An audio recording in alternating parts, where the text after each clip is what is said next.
नमस्कार, आप देख रहे हैं अपना बिहार और मैं हूं आपके साथ सुकन्या सिंह। चलिए सबसे पहले इस वक्त की बड़ी खबर से आपको अपडेट करा दे। खबर यह है कि बोलने की आजादी पर बिहार सरकार का बड़ा हमला, फ्री स्पीच पर अंकुश लगाने की बिहार सरकार की कोशिश। बिहार सरकार का सोशल मीडिया पर तुगलकी फरमान सामने आया है और इसके बाद अगर आप कुछ भी ट्वीट करते हैं तो आपको सोचना पड़ेगा। मंत्री और सरकारी अधिकारियों की आलोचना बर्दाश्त नहीं की जाएगी। तो इस वक्त की बड़ी खबर आपको बता रहे हैं, अगर सोशल मीडिया पर आपने मंत्री अधिकारियों की आलोचना की तो आप पर सख्त कार्रवाई हो सकती है। इस वक्त की बड़ी खबर आपको बता रहे हैं, जिसके बाद बिहार में सियासत तेज है। सत्ता पक्ष के नेता जहां फैसले को सही बता रहे हैं, वहीं विपक्ष के नेता लगातार फैसले पर हमलावर हैं।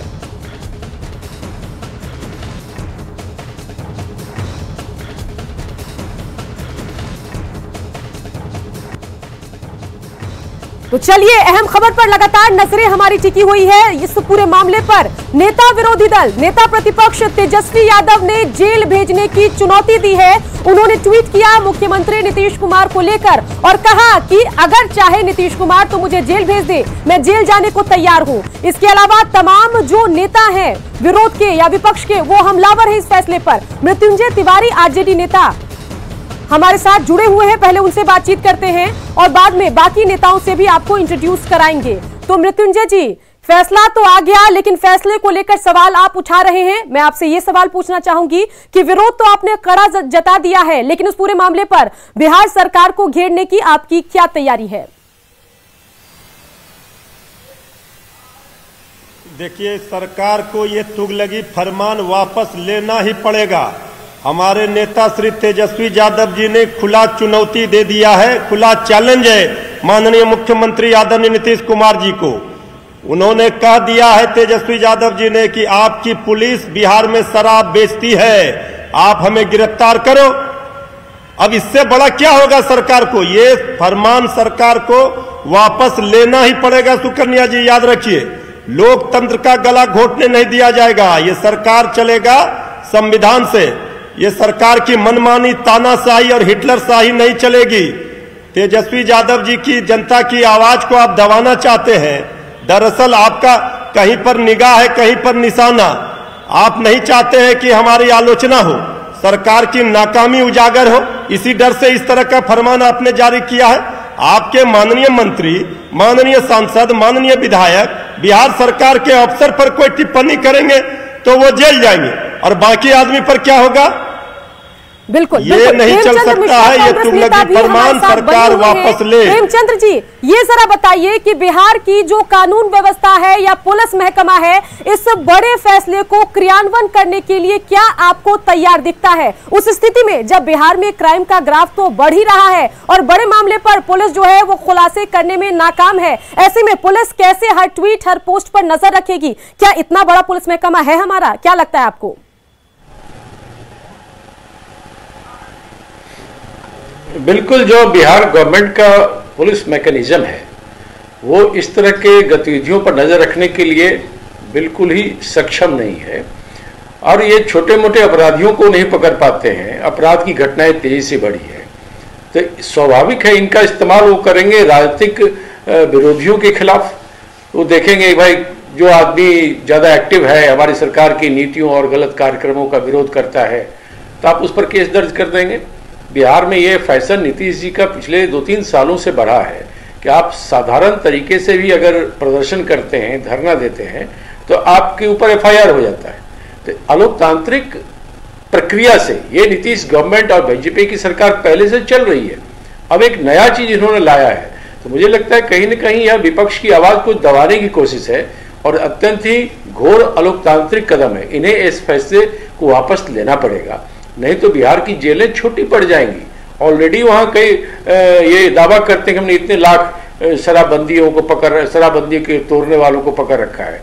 तो मैं समझता हूं इसका एक ही उद्देश्य है कि ये गवर्नमेंट अपनी आलोचना बर्दाश्त नहीं कर पा रही है। लेकिन मेरा ये मानना है अगर सही में इम्प्लीमेंटेशन किया तो सबसे पहले तो गिरिराज सिंह और सुशील मोदी को जेल में बंद करना पड़ेगा। जदयू के नेता हैं जो रोज बयान देते रहे, जिनके प्रवक्ता लोग जो हैं, उन लोगों को बंद करना पड़ेगा, क्योंकि ये लोग तो बहुत ही अमर्यादित अशोभनीय टिप्पणियां करते रहते हैं कांग्रेस नेताओं के बारे में, कांग्रेस पार्टी के बारे में, आरजेडी के बारे में। तो सबसे पहले तो ये खुद भुक्तभोगी होंगे। कोई आरजेडी या कांग्रेस के किसी नेता का आप अभद्र टिप्पणी, कोई अभद्र ट्वीट नहीं दिखा सकते हैं। तो मैं समझता हूं ये किसको डराने की प्रयास है, ये अपने आप एक शोध का विषय है। लेकिन आने वाले विधानमंडल का जो सत्र है 19 फरवरी से, उसमें ये जोरदार तरीके से मामला उठेगा और हम इसका विरोध करेंगे। कहीं आप सरकार को बाध्य कर देंगे कि भाई आप इस कानून को वापस लीजिए। इस तरह से नहीं चलता है। अगर देश में लोकतांत्रिक प्रक्रिया और लोकतांत्रिक व्यवस्था पर भी चोट पहुंचाई जाएगी, तो मैं समझता हूं सरकार भयभीत हो गई है और वो अपनी विफलताओं से इस कदर डर गई है, उसे कोई रास्ता दिख नहीं रहा। लेकिन ऐसे कदम जब जब भी उठाए गए इतिहास में आप देख लेंगे तो सरकार को इसका नुकसान उठाना पड़ा है।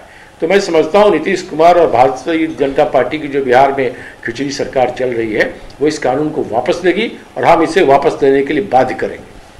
तो बिल्कुल बिल्कुल मृत्युंजय तिवारी आरजेडी के नेता भी लगातार हमारे साथ बने हुए हैं।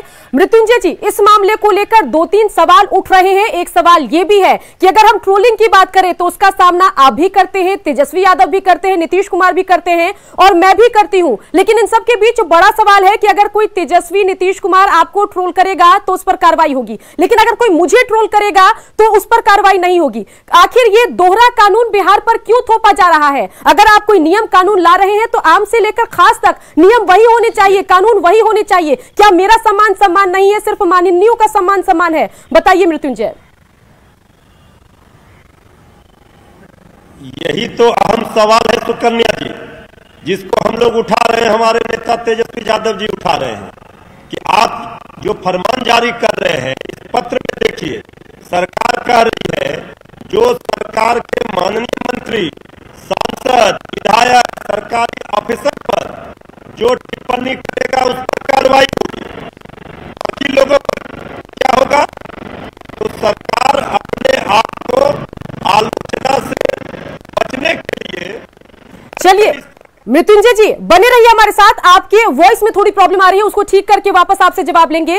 प्रेमचंद मिश्रा जी, एक सवाल तो ये भी उठ रहा है कि जिस संस्था को या जिस भी बॉडी को ये जिम्मेदारी दी जाएगी ट्रोलर्स पर नजर रखने की, वो संस्था कितनी इंडिपेंडेंट होगी? क्योंकि नीरज कुमार से मैंने सवाल पूछा था, उनके पुराने ट्वीट मैंने उनको दिखाए थे, उन्होंने कहा कि उनके तमाम ट्वीट जो है वो असम्मानजनक नहीं है, वो ठीक है और उन पर कोई कार्रवाई नहीं हो सकती। लेकिन जब विरोधियों के ट्वीट की बात होगी तो कहीं ऐसा ना हो कि उसमें भी दोहरा पैमाना सरकार अपनाए या वो बॉडी अपनाए। उस बॉडी के स्वतंत्र होने पर भी सवाल उठ रहे हैं कि कितनी स्वतंत्र वो बॉडी होगी जिसको उस पूरे मामले पर या ट्रोलर्स पर नजर रखने के लिए कहा जाएगा या सोशल मीडिया पर नजर रखने के लिए कहा जाएगा। क्या कहेंगे, उसके स्वतंत्र होने पर आपको कितना भरोसा है?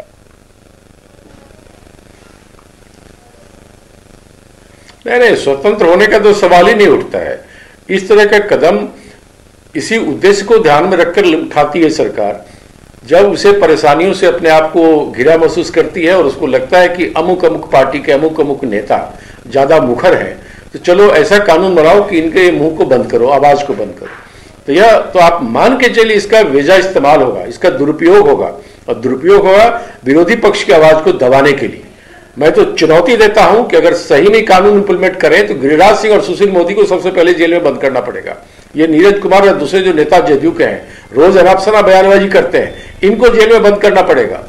अभद्र टिप्पणियां नहीं होनी चाहिए। मैं इस बात का सहमत हूं इस बात से कि किसी भी राजनीतिक दल के नेता के बारे में आप सैद्धांतिक आधार पर आलोचना करिए, लेकिन भाषाई स्तर पर अगर उसमें गड़बड़ी होती है और अभद्र और अशोभनीय टिप्पणी करते हैं तो उसके लिए रोकथाम होनी चाहिए। लेकिन यहां तो इस कानून को इस तरह से बना दिया गया कि कोई एमएलए कुछ आप बोलते हैं विधायक के बारे में, अधिकारियों को भी शामिल कर लिया, मिला लिया अपने पक्ष में। तो यह तभी होता है जब सरकार बहुत बड़े गड़बड़ियों में शामिल रहती है और उसे अपने अधिकारियों को भी बचाना होता है और अपने पार्टी के जनप्रतिनिधियों को भी बचाना होता है। चलिए बिल्कुल, सवाल आपने जायज उठाए हैं प्रेमचंद्र जी। कम समय में हमारे साथ जुड़ने के लिए आपका शुक्रिया। मृत्युंजय तिवारी भी हमारे साथ जुड़े। मृत्युंजय जी आपका भी शुक्रिया। इन सब के बीच दर्शकों को हम बताएं कि आरजेडी सांसद मनोज झा ने कहा है कि बधाई हो, बिहार आपको तालिबान हुआ है। लोकतंत्र में ये कहां तक उचित है? देखिए, पहली जैसे ही ये फरमान देखा तो पहला ख्याल ये आया कि कहूं बधाई हो बिहार आपको तालिबान हुआ। कहां ले जा रहे हैं बिहार को माननीय मुख्यमंत्री जी? क्या आपकी मंशा है लोकतंत्र में? क्या इस तरह के तौर तरीके चलेंगे कि आप गलती करते रहें, कोई सवाल ना पूछे जनप्रतिनिधियों से आपसे, और सवाल पूछे तो आप उसको मुकदमा करेंगे, जेल भेजवाएंगे।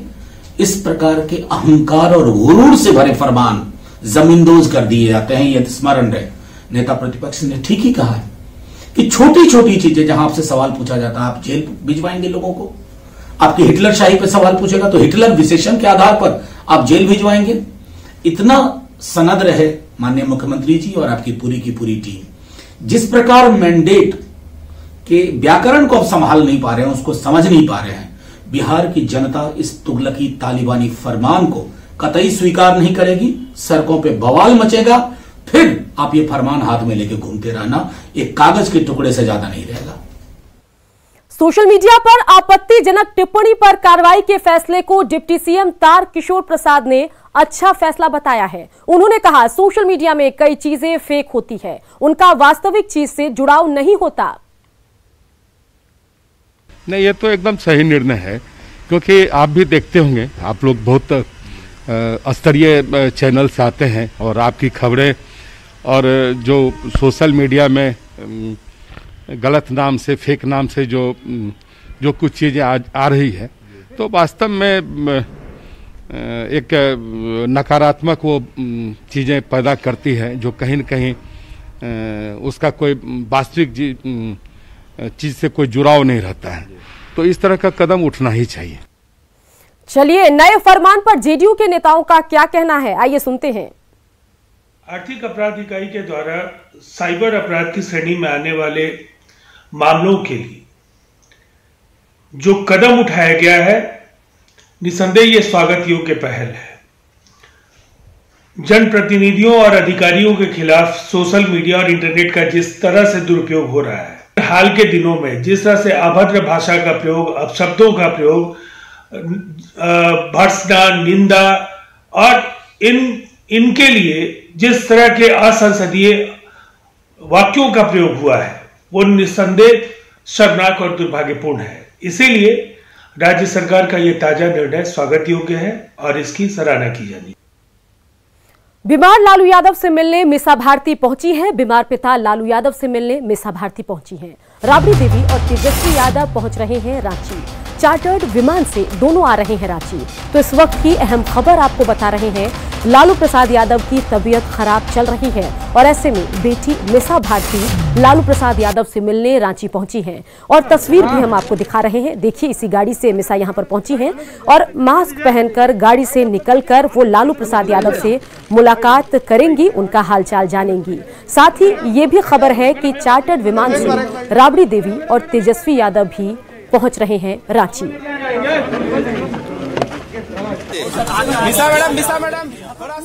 तो बता दें कि कल लालू प्रसाद यादव की तबीयत काफी खराब हो गई थी। उसके बाद पिता का हालचाल जानने आज मीसा भारती रांची पहुंची हैं और अब से थोड़ी देर बाद तेजस्वी और राबड़ी देवी भी लालू प्रसाद यादव से मुलाकात करने रांची रिम्स पहुंचेंगे।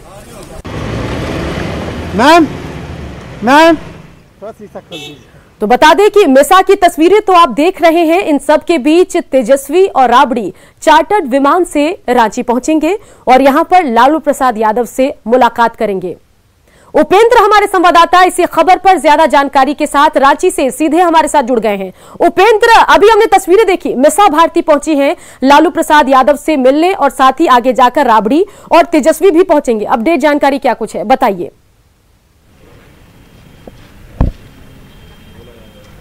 बिल्कुल, देखिए सुकन्या, अभी मीसा भारती पहुंची हैं और हमारी बात हुई है राष्ट्रीय जनता दल के प्रदेश अध्यक्ष से। उन्होंने कहा कि आज जो मीसा भारती को मुलाकात के लिए मिला है परमिशन, वो इसलिए भी उन्होंने लिया है कि वो खुद भी डॉक्टर हैं और वो चाहती हैं कि यहाँ के डॉक्टरों के साथ बात करें, पता करें कि उनको जो समस्या वो कितनी गंभीर है। इसको लेकर के अभी वहाँ पहुँची हैं और अपने कैमरा पर्सन से कहेंगे कि इसी पहले तल्ले पे, पेइंग वार्ड के पहले तल्ले पे रूम नंबर 110 में लालू प्रसाद हैं और वहीं पर पिता और पुत्री की मुलाकात हो रही है। जो जानकारी है उसके अनुसार अभी दोनों पिता और पुत्री अपने कमरे में हैं और बात हो रही है। उसके बाद उमेश प्रसाद जो डॉक्टर हैं लालू प्रसाद के, उनसे मीसा भारती बात करेंगी। डॉक्टर डीके झा को भी बुलाया गया है। जो जानकारी है उसके अनुसार अभी तक उनका HRCT जो जांच होना था वो अभी नहीं हुआ है। हो सकता है कि सेकंड हाफ में उनका जांच हो।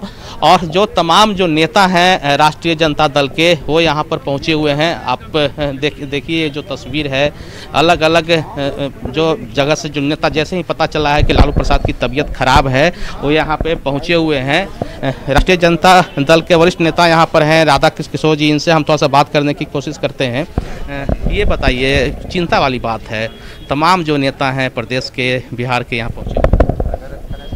हाँ, कल देर रात में हम सबों को सूचना मिली कि आदरणीय लालू जी ज़्यादा अस्वस्थ हो गए हैं और फिर बाद में ये जानकारी मिली है कि उनके लंग्स में इन्फेक्शन है।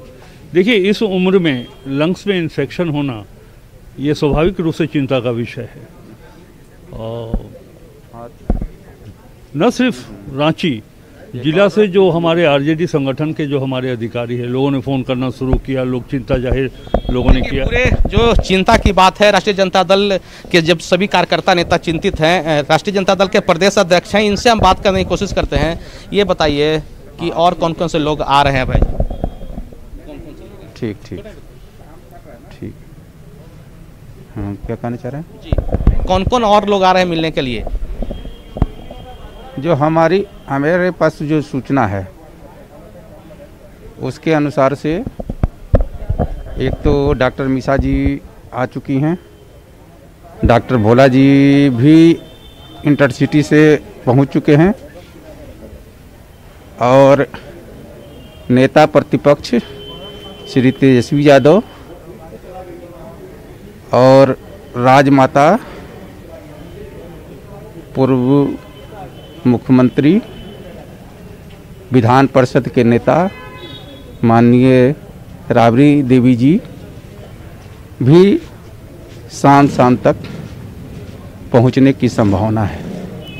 तो देखिए सुकन्या, जो जानकारी है, जो अभय सिंह बता रहे थे कि विशेष विमान से राबड़ी देवी और तेजस्वी यादव भी आज रांची पहुंच रहे हैं। संभव है कि वो आज मुलाकात करें, अगर ज़्यादा समय लेट होता है तो फिर कल भी मुलाकात हो सकती है। जी बिल्कुल उपेंद्र, अगर लालू के स्वास्थ्य की हम बात करें तो कल तो तबीयत खराब हुई थी, लेकिन आज सुबह से हम बता रहे हैं कि तबीयत में सुधार है। उनके स्वास्थ्य को लेकर कोई अपडेट जानकारी आप तक पहुंची है? बिल्कुल, देखिए हमारी बात हुई है डॉक्टर उमेश प्रसाद से। उनके अनुसार कल जो स्थिति थी, जिस तरह से सांस लेने में उन्हें परेशानी हो रही थी, वो अभी राहत में है। और जो अभी एक और एक्सक्लूसिव तस्वीर दिखलाने की कोशिश करते हैं। रिम्स के अधीक्षक डॉक्टर विवेक कश्यप पहुंचे हैं यहाँ पर, कोशिश करते हैं इनसे अपडेट लेने के लिए। सर, 1 मिनट का वक्त एक्सक्लूसिव न्यूज 18 पे चाहेंगे आपका। 1 मिनट का वक्त चाहिए सर। ये अभी क्या अपडेट है उनके स्वास्थ्य को लेकर? स्वास्थ्य उनका स्थिर है, अभी जांच पड़ताल चल रही है। ऐसे का ही करते संदीप, बंद हो जाएगा। रुको अपना बाइट करो, बताया जाए 5 बार बोलेंगे क्या किसी को?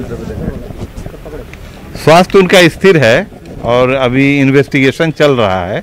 उसी क्रम में अभी हम लोग उनको HRCT कराने के लिए अपने अस्पताल के ही दूसरे भाग में ले जा रहे हैं। बाकी तो सब ठीक है उनका। कब तक उनका HRCT होगा सर? अभी होगा, अभी उसी के लिए हम व्यवस्था करने ही के लिए आए हैं यहाँ पे। अभी 10-15 मिनट के अंदर उनको हम लोग हेल्थ में उनके सेहत में डेवलपमेंट है। हाँ, सेहत पहले से उनकी और सुधरी ही है, कोई वैसा नहीं है कि उनका सेहत में कोई ये है। लेकिन जब तक पूरा इन्वेस्टिगेशन नहीं हो जाए, उसका रिपोर्ट नहीं आ जाए, अभी हम लोग अपना कुछ कह नहीं सकते हैं इसके बारे में। सर, कोविड रूल्ड आउट है या? कोविड रूल्ड आउट है, कोविड निगेटिव हो गया। RT-PCR रिपोर्ट आ गया और वो निगेटिव है। चलिए उपेंद्र, तमाम जानकारी के लिए आपका शुक्रिया। और